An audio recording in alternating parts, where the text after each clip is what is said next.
balita. Pinatutukan ng ating Pangulong Marcos sa Department of Agriculture ang patuloy na pagtaas ng mga bilihin sa bansa. Narito ang detalye ng ating balita. Oh, ano na? Hindi na lang pala asukal at sibuyas ang nagmamahal. Pati sa presyo ng itlog ay mapapamura ka na din. Sa ngayon kasi, nasa 9 pesos na ang isang medium size na itlog. Mas mataas ito kesa sa datos na meron ng Department of Agriculture na nasa 7 to 750 pesos lang dapat naglalaro ang presyo. Kaya naman pinag-utos na ni Agriculture Chief at Pangulong Bongbong Marcos sa DA na imbestigahan na kung bakit nagmamahal ang itlog. We determined that the increase of price of eggs is not commensurate to the increase in production costs.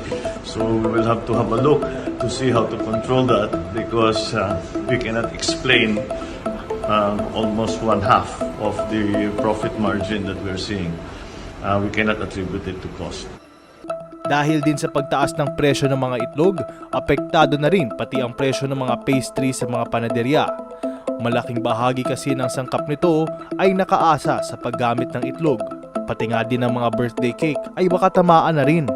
Ayon naman sa Philippine Egg Board Association, nagsisimula pa lang daw kasi bumangon ang industriya ng pangingitlog sa naging problema ng bird flu.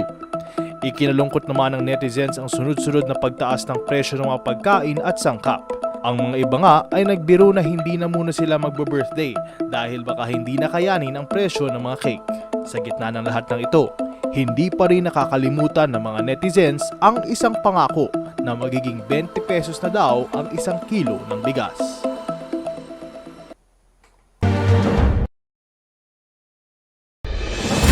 Balitang naganap. Patuloy na tumutok sa nagbabagang balita. Ako po si Ivan Carl Digamoso. Nagbabagang